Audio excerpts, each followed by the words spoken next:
Hello, how is everyone out there doing? We are with our next author, Cetonya Martin. I am super excited about this book, and it is going to tie very well into our next book. And so this book is titled Kneaded Calm, but with a K, the healing power of stress baking. And I was like, oh my gosh, I have to interview her about this amazing book. So why don't you just share us a little bit about yourself and what inspired you to write this?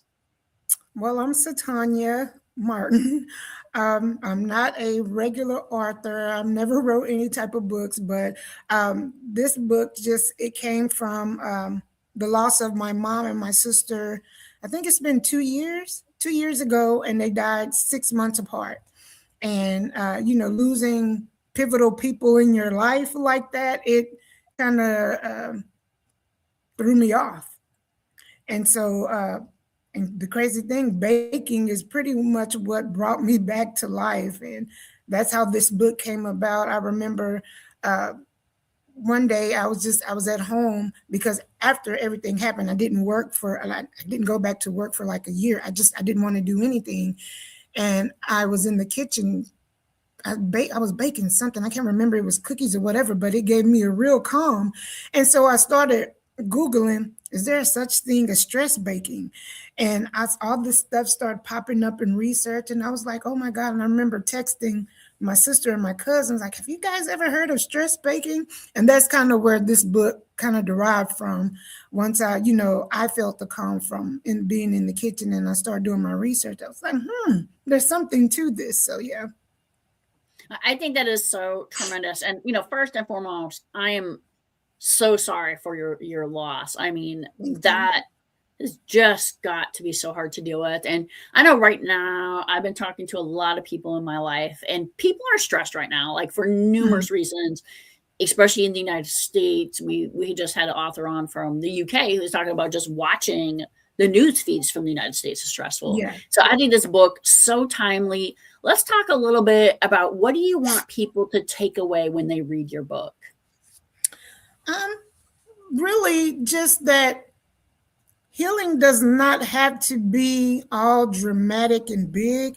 It happens in the littlest things. Like I never thought it would happen from cooking or baking.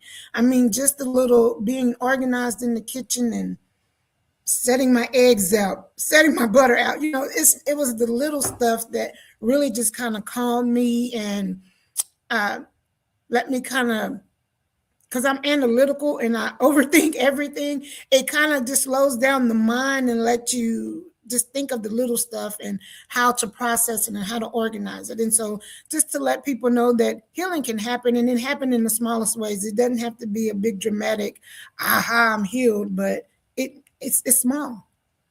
It's kind of like one little chocolate chip at a time, right? Yes. Yes. For sure. Yeah.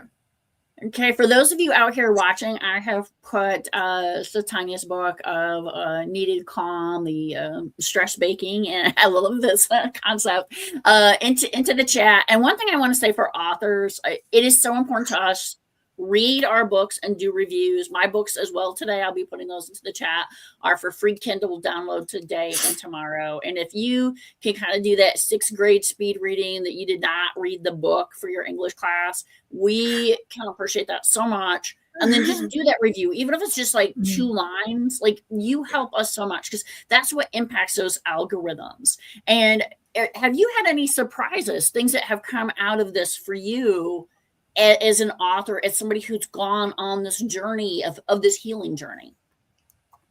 Well, even with just dealing with the grief, what I've noticed just down the road, being past all of that, that those the techniques and things I learned from healing through the baking, they apply in other areas of stress, being depressed or anything like that. Those little techniques that I picked up while baking and healing, I can utilize those in other areas of my life, like work or just dealing with other people or anybody else that's had a loss, being able to share those techniques that I picked up and built. Yeah, and I think a great point about different types of stress. One of the things I used to do when I was in Iraq is I had cookies and tea. And when people would come to my office and they would be like, oh, like, trust me, people were always angry, right? Like, you're not in a war zone having people not angry.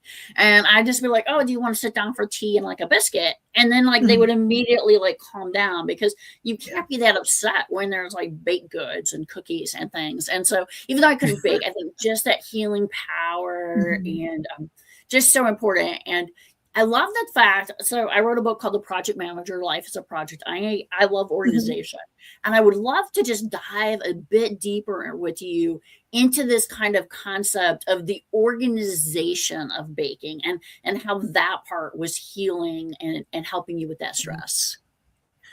Well, I would say the thing with baking, even from looking at cooking shows, there's it's preparation. Like when you're making the cake, it's like you can't just pull the eggs out the fridge and the butter out. You have to kind of plan ahead of time. The night before, everything needs to be room temperature before you start mixing ingredients. And when you're each ingredient has to act a certain way in what you're baking. Like eggs it makes a cake or whatever rise. So you need those eggs to be done correctly. So I think it's just thinking about what you're thinking about the end product of what it needs to be, but you're also going in and okay, let me take the time and let these eggs warm up. Let the butter be room temperature so it's soft so it can blend and mix with the sugar, and then I can add all these other ingredients. So it's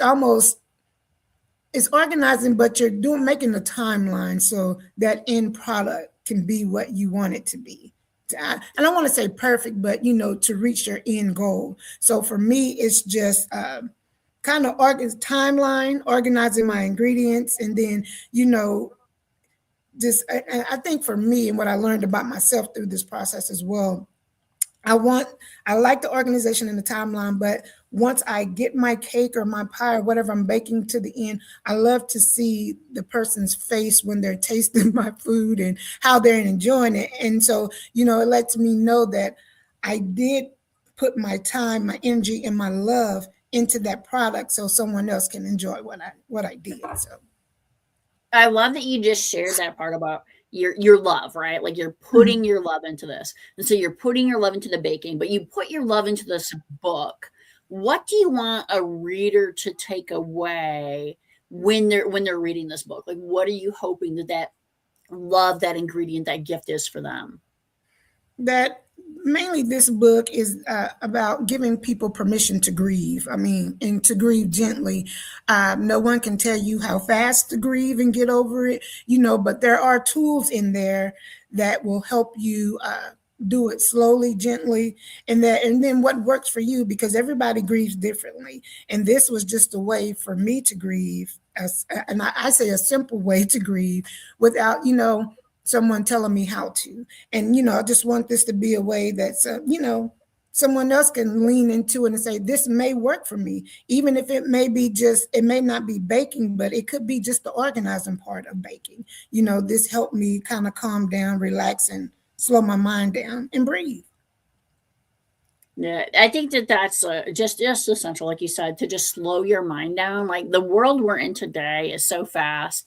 I was just reading an article that was insane that it said that film students are not able to sit through an entire film now, like a feature length film, Mhm. because their attention spans have just become so reduced. And we live in this world of this constant. So it's like, Mhm. how do we slow down? And so I really kind of wanted to pull that thread back. You talked a little bit about you started doing the stress baking. You went through this Mhm. incredibly hard loss. And once again, I'm so sorry. Like nobody, it is so hard to endure the death of just one Yeah, person you love. But to just have this happen back to back for you, I mean, right. terrible. But then you started to research this. And what was your research journey on the stress baking? Really kind of going to the library online. Just I started really when I started Googling stress baking, and then I was like, well, what is it? What does it do? And then in the book, I talk about how the different foods like sugar, butter, how they trigger different sensories in our body, right? And so we often see, how sugar is bad or how everything is bad for us, but it does trigger sensories in us, and it helps us kind of cope and deal. And we all know that food is one of those things that people love, but it brings people together, and it is a thing that makes people happy when you eat or you're enjoying good food. So I kind of leaned into those things and to see how food kind of triggers healing and helps people. Yeah, I think that's such an important point about food being a great universal, right? Like you can go Mhm. to any society in the world and they're going to have some form of baked goods, and Yes.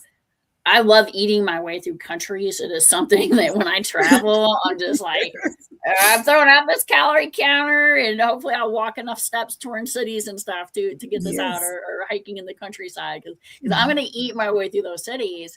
And Yes. so one of the things I think is so important about this is we're all connected. Every person goes Mhm. through grief. Every person, almost every person eats a baked good. I don't want to give a complete absolute, but every culture does have baked goods. So Mhm. how do you think that this can universally connect us as people, especially in a world right now when people are fragmented, people are splitting up into these tribes instead of realizing that we really are all one people? How can baking and stress baking connect you? Well, in the book, one of the chapters is I talk about baking, and once you've baked, and how you can take that baking to the community. And community could be just you and girlfriends, or in the actual community, getting together, talking, and enjoying what you've created. And that's a way to connect us. And food is already a connector. We not only just eat like American food, but we like Chinese food, we like Latin food. So those can be conversation pieces, and kind of open up, community and spending time together. Such an important point, and I'm just going to highlight, what goes well with baked goods is coffee, and we do have a merch line for 24 authors in 12 hours where we have coffee cups, we have wine cups, we have all kinds of stuff that you can purchase to support us, as well as this is an author helping author event. If you are an author out there and you are looking for a chance to do an interview, get some clips, we live stream it, we do clips later. I get nothing out of this other than time and ability to promote my work, promote other great authors work. And once again, I'm going to say, like, the number one thing you could do for any author is take our books, skim through them, and go ahead and leave that review, because those reviews matter. And I'm going to say this, and it's hard sometimes. Even the not so great reviews are helpful. And Mhm. one of the things that I learned is, feedback is a gift, right? And we can take that Yes. feedback and make our books better. So if you are going to leave that feedback, give us why. Like, don't be like, I didn't like this book, because that's not going to help us. But if you're like, I liked your book, but it was hard because the indexing and I couldn't find the right chapters or whatever, like, I can improve from that. So Tanya can improve from that. So let's talk a little bit about that. Like, you get feedback on baking, you get feedback on other things. I baked brownies once, and somebody critiqued it and said it was brownies were supposed to taste like this, like nobody would be fat, which was like Mhm. really harsh. But it was like these health food, like black green brownies, and they were pretty terrible, right? So what's your advice on bad feedback on baking or books? Well, feedback is, I think it's a way to push yourself to be better. I mean, you don't know what you're doing wrong unless someone tells you. So maybe if it is, hey, especially other bakers, when they try your stuff, hey, add a pinch of nutmeg, or just put a pinch of salt. That'll elevate this or that'll elevate that. So feedback is good because it just pushes you to be better, and it can make your product or whatever you're doing with your baking, it can only make it better and make you better. So that's what I would say. Yeah, so true for books or for baking. Let's talk a little bit, like, this is an interesting book because it's baking, but it's a life book, right? Yeah. And when people take this book and they read this book, what are you hoping that they're going to take away, and what are you hoping that they're going to come back and go, this is kind of the point I remember? Yeah. Uh, this again, like I said before, that grieving is hard, and that it doesn't happen overnight, but there are steps to grieving, whether it's slow or fast for whomever, you know. And again, it never goes away. Grief never goes away, but I feel like this book helps you deal with it. And then when you do feel it creeping up, you know how to handle it, and you don't, you know, spiral and stay depressed or, you know, go left with grief. But you know, it's a way to deal with it and handle it. And then, like I said, like it's a gentle healing. It doesn't have to be big and dramatic, but you know, there's tools and steps out there to help you uh, deal and process.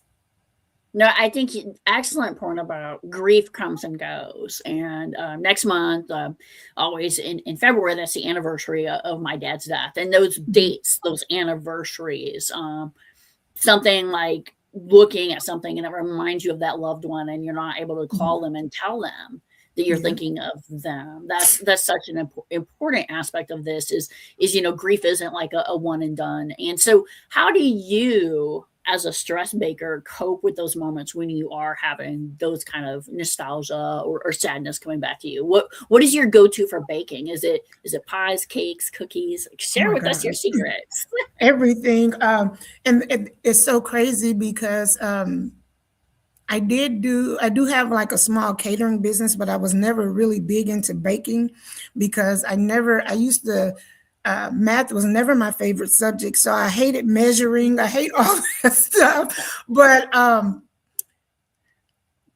it just, I don't, it calmed me. And then my specialties now, I get orders for around the holidays for cakes and pies, and that's become my thing. I've even had people reach out to me for baking classes, and I'm just like, I'm not a chef, or you know, I didn't study in France or anything like that to bake, but it's just something that I've picked up on, and it's stuck, and it's working.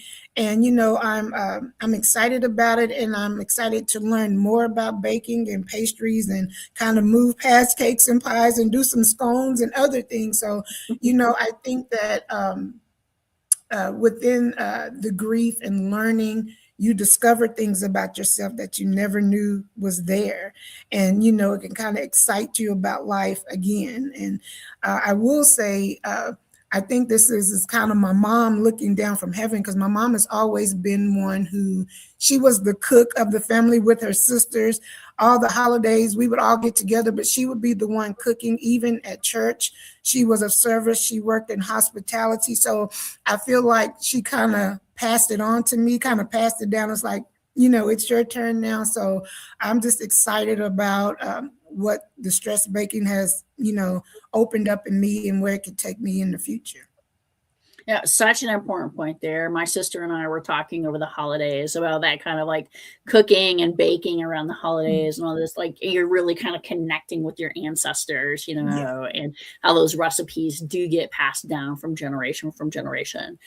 So Tanya, this has gone by so fast. I told you it would, despite our technical difficulties. It's just flowing by. And I don't want to sign off without asking you, what have we not talked about that you want to talk about? Oh my gosh. I feel like we covered so much in a short time. Just, no, I think we've covered a lot. Just keep smiling, be happy, and find that inner peace and bake. Just bake. Bake. Okay, Yes. everyone out there, thank you so much. There's so many links in here. Please donate, please like, please subscribe, please download books, check out these books, and leave reviews. The number one thing I can say is if you love an author, if you like an author, if you just want to be kind to an author, reviews are the number one thing. They're our bread and butter. This is how the algorithms like sort us through. So please, and leave that good feedback, whether it's on a scone or whether it's on a book. Thank you so much. Thank you so much, Cetonya. Thank you. You have a good one.